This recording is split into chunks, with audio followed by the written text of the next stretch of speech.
obeisances. All goes to Adhan Guru Maharaj. Yeah, I think it's Hemang Mataji. Your turn to read today. Yes, Prabhuji. Yeah, please go Mm. ahead, Mataji. Okay, sure, Prabhuji. Thank you, Prabhuji. Hare Krishna, dear devotees, please accept my humble obeisances. All glories to Srila Prabhupada and Guru Maharaj. Today we are reading Srimad Bhagavatam, Canto 8, Chapter 1, Text 1 to 11. King Parikshit said, O my lord, my spiritual master, now I have heard from your grace about the dynasty of Swayambhu Manu. But there are also other Manus, and I want to hear about their dynasties. Kindly describe them to us. O learned Brahmana, Sukadev Goswami, the great learned person who are completely intelligent, described the activities and appearance of the Supreme Personality of Godhead during the various Manvantaras. We are very eager to hear about this narration. Kindly describe them. Text 3. O learned Brahmana, kindly describe to us whatever activities the Supreme Personality of Godhead, who created this cosmic manifestation, has performed in the past Manvantaras, is performing at present, and will perform in the future Manvantaras. Sukadev Goswami said, in the present Kalpa, there have already been 6 Manus. I have described to you Swayambhu Manu and the appearance of many demigods. In this kalpa of Brahma, Swayambhu Manu is the first Manu. Swayambhu Manu had 2 daughters named Akuti and Devahuti. From their wombs, the Supreme Personality of Godhead appeared as 2 sons named Yagnamurti and Kapila, respectively. These sons were entrusted with preaching about religion and knowledge. O best of Kurus, I have already described in third canto the activities of Kapila, the son of Devahuti. Now I shall describe the activities of Yagnapati, the son of Akuti. Swambhu Manu, the husband of Satarupa, was by nature not at all attached to enjoyment of the senses. Thus he gave up his kingdom and sense enjoyment and entered the forest with his wife to practice austerities. Ocean of Bharata, after Swambhu Manu and thus entered the forest with his wife, he stood on one leg on the bank of river of Sunanda, and, and in this way, with only one leg touching the earth, he performed great austerities for 100 years. While performing this austerity, he spoke as follows. Lord Manu said, the Supreme Living Being has created this material world of animation. It is not that he was created by this material world. When everything is silent, the Supreme Being stays awake as a witness. The living entity does not know him, but he knows everything. Within this universe, the Supreme Personality of Godhead in his spiritual supersoul feature is present everywhere, wherever there are animate or inanimate beings. Therefore, one should accept only that which is allotted to him. One should not desire to infringe upon the property of others. Text 11. Although the Supreme Personality of Godhead constantly watches the activities of the world, no one sees him. However, one should not think that because no one sees him, he does not see, for his power to see is never diminished. Therefore, everyone should worship the Supersoul who always stays with the individual soul as a friend. Thank you, Hare Krishna. Hare Krishna. Thank you all for joining for today's Bhagavatam session. And thank you, Hemang Mataji, for reading today's Bhagavatam section, slokas translations. Thank you for giving this opportunity, Sundarananda Prabhu, so that I can share few points from Srila Prabhupada's purports for my own purification. So we'll start with the prayers. ॐ अज्ञानतिमिरान्धस्य ज्ञानाञ्जनशलाकया चक्षुरुन्मिलितं येन तस्मै श्रीगुरवे नमः। नमो विष्णुपादाय कृष्णप्रेष्ठाय भूतले श्रीमते भक्तिवेदान्तस्वामिनिति नामने। नमस्ते सारस्वती देवे गौरवाणी प्रचारिणे निर्विशेषशून्यवादि पाश्चात्यदेशतारिणे। जय श्री कृष्ण चैतन्य प्रभु नित्यानंद श्री अद्वैत गदाधर श्रीवासादि गौर भक्तवृंद। हरे कृष्ण कृष्ण कृष्ण हरे हरे, हरे Ram Ram Ram Hare Hare.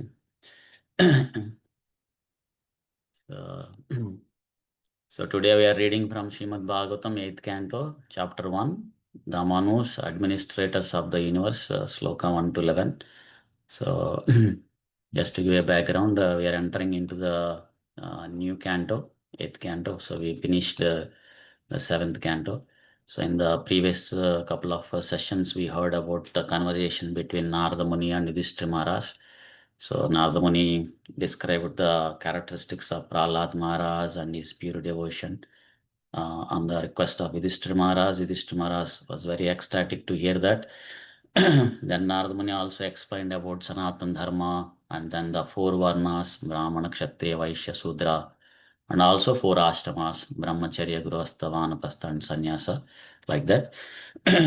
And now we are entering into the new canto, 8th canto. As we all know that Bhagavatam talks about 10 topics. Atra sargo visargascha sthanam poshnamutaya manvantara ishanukata nirodha mukti ashraya. Like atra sargo, like sarga, primary creation, visarga, the secondary creation that is done by Lord Brahma, the primary creation that is done by the Supreme Lord, of course, and then sthanam, the position of living entities in various planetary systems and awarding various types of bodies. Then poshanam, the Lord's protection for the devotees. Then uti, inclination to act. So these topics were covered through the last 7 cantos. Talks about these topics predominantly. And in this 8th canto, we will hear predominatingly about the Manvantras, the reign of Manus. And then we'll have few other topics, Ishanukata, the topics of Lord's various incarnation and his devotees. And then Nirodha, the annihilation, and Mukti, liberation, and then Ashraya, the supreme shelter, Lord Krishna. So just to give a summary, in the 7th canto, we heard the predominating topic of yuti, inclination. And there are 2 types of inclinations, auspicious and inauspicious. So the auspicious and inauspicious inclination of the jivas, that will lead them to perform either good activities or bad activities, pious or impious acts. So due to that, so the conditioned living entities will go through some happiness or distress and through various births. So also 7th canto talks about Shuddha Bhakti, that is performed by the Prahlad Maharaj, the pure devotional service, and then also Vishra Bhakti, the mixed devotional service that is done by the followers of Varnashrama Dharma. So in the Mishra Bhakti, the karma or jnana would be the major or minor element along with the bhakti. So just to give you an overview of this 8th canto. So 8th canto predominantly talks about manvantras. So this both 7th canto and 8th canto represents the arms of the Supreme Lord. So in the 8th canto uh, talks about the manvantras. So the manus are the administrators of this universe, so who are appointed by the Supreme Lord, and we'll hear the 14 manus who rule on this planet in one day of Lord Brahma. So the Lord Brahma's one day expands or spans over 1,000 Mahayugas or Chaturyugas. So each Manu rules around 71 Mahayugas.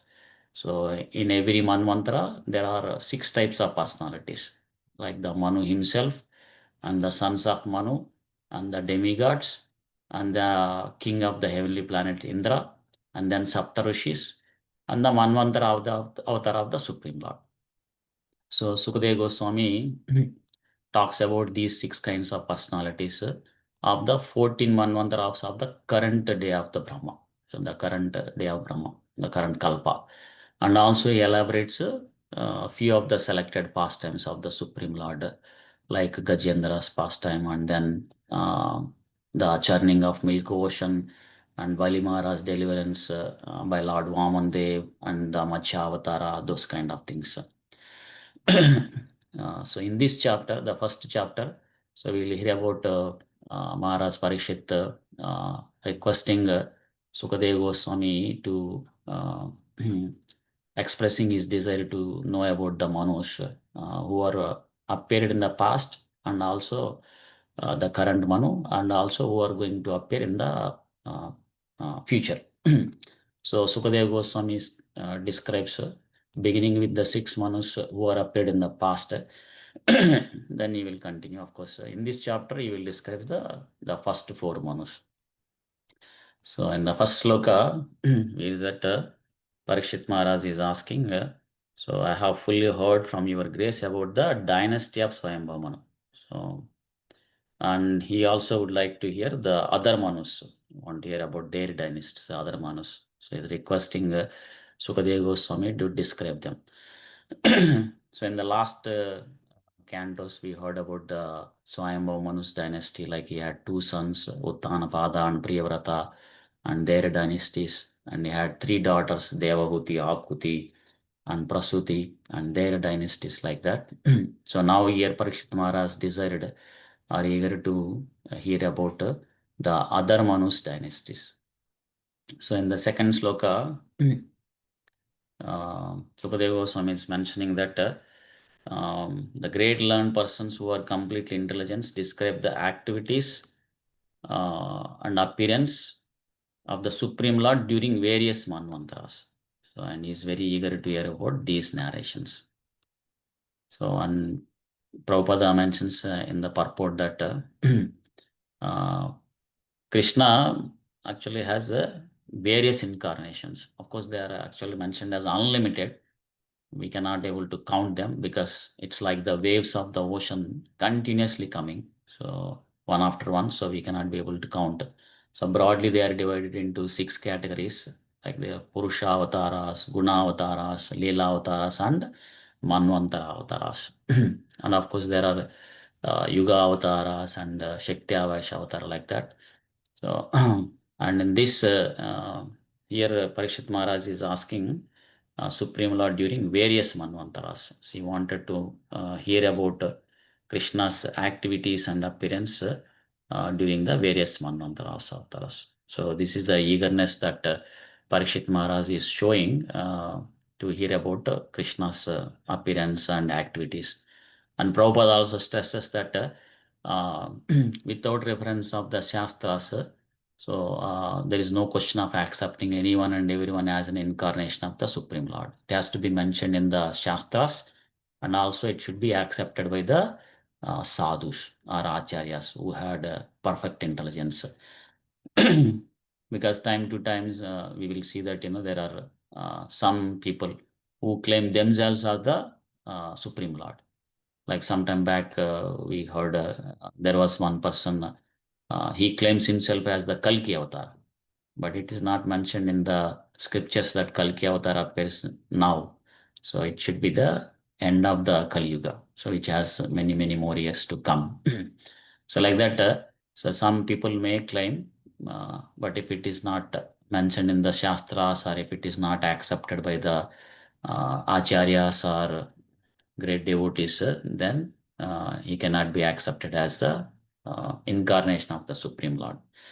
And as we heard, so there are 14 Manus in the one day of Lord Brahma. So with that we can understand how many Manus will appear in the life of the Lord Brahma's time, the 1,000 years of Lord Brahma. So there will be thousands and thousands, of course, hundreds years of Lord Brahma.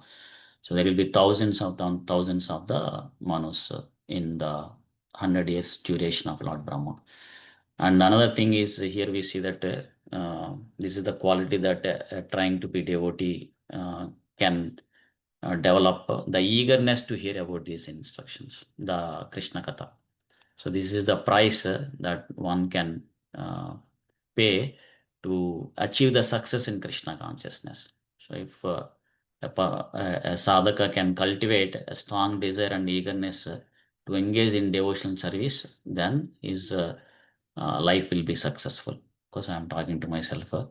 And in the third sloka, we hear that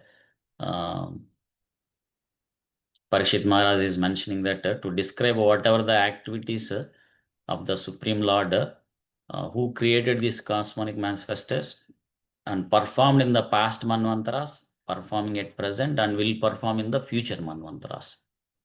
And Prabhupada mentions that both the Supreme Lord and the Jivas, they're all eternal actually. Nityo Nityanam. So Krishna is eternal and the Jivas are eternal. So we were all there in the past and we are there present and also will continue to be there in the future. Of course, Prabhupada quotes the sloka of Bhagavad Gita where Krishna mentions that Bahuni me vetitani janmani tavacha Arjuna tani aham veda sarvani natvam vetta parantapa. Krishna says that to Arjuna that many births both you and I have passed, but I can remember all of them, but you cannot. Of course, because the conditioned living entities in this material world, they change the body from one body to other body, the gross body. So due to that, we will not be able to, we don't remember our past lives and what we have done in the past life like that. But Krishna, so he doesn't change the body, like, his body is a Sachidananda, eternal and full of knowledge and full of bliss. Of course, we were also like that, but due to our conditioning, so we are taking various bodies and going through the Janma Mrityu Jara Vyadhi. So like that. So that's another difference. Like Krishna's body is the completely transcendental spiritual. And in the fourth sloka, so here that Sukadeva Goswami started speaking. So saying that in the present Kalpa, so in the present day of Lord Brahma, so already 6 manus are completed. So the 6 manus already in 6 manus. And out of them, he described already about Swayambhu Manu and the appearance of many demigods during the time of Swayambhu Manu. So in this Kalpa of Lord Brahma, Swayambhu Manu is the first Manu. So we are in the midday of the Lord Brahma's time because the 6 Manus are completed and we are in the 7th Manu. And there are going to be 7 more Manus in this day of Lord Brahma. And in the 5th sloka, Sukadeva Goswami is mentioning that Swayambhu Manu had 2 daughters, Akuti, Dehuti, and from their wombs, the Supreme Lord appeared as their sons, named Agnamurti and Kapila, respectively. And these sons were entrusted preaching about religion and knowledge. And Prabhupada mentions in the purport that Devavati's son is Kapila Bhagavan and Akuti's son is Agnamurti. And both of them taught about religion and knowledge. Of course, Swayambhu Muni had another daughter also, Prasuti, so who is married to Daksha. And we heard about the envious nature of Daksha towards the great devotee, Lord Shiva, and how seeing that envious nature, his daughter Sati left the body, and how Lord Shiva became angry and destroyed the Dakshagnya like that. But here specifically, Sukadeva Goswami is mentioning about the 2 other daughters who had Krishna as their son, like Kapila and Yajnamurti, like that. And in the 6th sloka, we see that Sukadeva Goswami is saying that he already described the activities of Kapila Bhagavan. So we heard the activities of Kapila Bhagavan in the 3rd canto, narrated the Sankhya philosophy, and is the son of Deyahuti, like that. And now he is going to describe the activities of Yajnapati, the son of Akuti. And the 7th sloka, so here that Swayambhu Manu, the husband of Satarupa, so not at all attached to the enjoyment of the senses. So he gave up his kingdom and entered the forest with his wife to practice austerities. So this is one thing that Prabhupada stresses in the purport that Swayambhu Manu, though he is the powerful king, has a vast kingdom, but he is not at all attached to that power or position or the wealth or the comfortabilities or facilities. So he's not attached to the enjoyment of the senses. So when the appropriate time came, he gave up his kingdom, so the vast kingdom and his great position, and entered into the forest, his wife, to perform practices, the practice austerities, like that. So that's why they are called as the Rajarshis. Even though they are in the position of the king, ruling the vast kingdom and taking care of the citizens nicely, but they are all actually Rajarshis. They are as good as the great saintly personalities. Prabhupada quotes Bhagavad Gita sloka also. Krishna mentions that evam parampara praptam imam rajasya viduhu. Like this science of self-relation or the great knowledge, the spiritual knowledge is given to these great kings, Rajarshis. So due to that, they rule the kingdom very nicely. So they went through the training of cultivating this perfect spiritual knowledge, and also they acted according to that. They lived according to that. So they performed the service of the or the ruling of this kingdom as a service to the Supreme Lord, to please the Supreme Lord, not to enjoy their own senses. Because we see many of the leaders in today's society. So as soon as they were put into the post of the highly positions in the government leadering positions, so then they start accumulating or the lot of wealth that is coming to the government from the citizens. So they take that money and keep in their own account. So and they enjoy all the comforts facilities that were coming due to that post or the leadership position for their own enjoyment, for their own sense gratifications, because they don't have this kind of training. So Prabhupada stressed that if the leaders can go through this kind of training, where they can understand this spiritual knowledge, then they can able to perform their ruling or leading the citizens very nicely, and they can also help the other citizens. They can help or train the other citizens to progress in the path of bhakti or live according to the instructions that are given by the Manu, the Manus, so that they can make their human life successful. So that's what Prabhupada stresses here, that so the leaders should be in the society should be trained nicely, so that they can when it is the time, so they can give up their position and then practice austerities. They can make their human life successful while they are in the position. They will do it as a service to the Supreme Lord, and after leaving the position or when it is appropriate time, they will leave the kingdom and then they practice great austerities to perfect their human life. And in the 8th sloka, Sukadeva Goswami is saying that entering into the forest, so he stood in one leg and touching the earth, performed great austerities for 100 years. While performing the austerities, he spoke as follows. Of course, Prabhupada mentions in this purport that speaking means not something is lecturing. There is not like a group of devotees who are assembled and then Swayambhu Manu is speaking like that. So he's chanting or murmuring himself while performing these great austerities. So those we will hear right now. So in the 9th sloka, we see that Lord Manu is saying that the supreme living being has created this material world of animation. It's not that he was created by this material world. And also when everything is silent, Supreme Lord is awake as a witness. So the living entity does not know him, but he knows everything. Of course, Krishna also mentions in Bhagavad Gita that not only this material world, everything, even the spiritual world is coming from him. He is the source of both material world and the spiritual world. Aham sarvasya prabhavo matta sarvam pravartate. So everything is coming from him. And also this material energy or material world, so which is